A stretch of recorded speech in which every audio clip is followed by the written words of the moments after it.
सोडपत्र झालेली बायको परत यावी म्हणून भानामती करणाऱ्या पतीला कोडोली पोलिसांनी ताब्यात घेतलंय। काही दिवसांपूर्वी पन्हाळा तालुक्यातील कोडोली इथल्या आनंदनगरमध्ये एका मुलीचा फोटो झाडाला अडकून तिच्यावर भानामती केल्याचा प्रकार आढळला होता। याबाबत पोलिसांनी कसून तपास करत सागर जेऊरकर याला ताब्यात घेतलंय। चौकशी अंती त्यानं भानामती केल्याची कबुली दिली। सोडपत्र झालेली बायको परत यावी या हेतूनं पती सागर यानं हा प्रकार केल्याचं सांगितलं। पन्हाळा तालुक्यातील कोडोली इथल्या आनंदनगरमध्ये राहणाऱ्या सागर जेऊरकर याचा त्याच्या पत्नीशी घटस्फोट झाला होता। त्याची पत्नी ही कोडोली इथल्या आनंदनगरमध्येच राहते। घटस्फोट झाल्यानंतरही तो पत्नीला वारंवार त्रास देऊन परत येण्यासाठी विनवणी करत होता। या प्रकाराला त्याची पत्नी दाद देत नसल्यानं त्यानं अघोरी प्रकार करायचा प्रयत्न केला।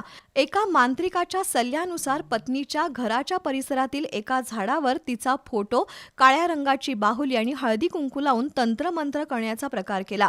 या प्रकारानं आपली बायको आपल्याला परत मिळेल या इच्छेपोटी सागर जेऊरकर यांना हा अघोरी प्रकार केला।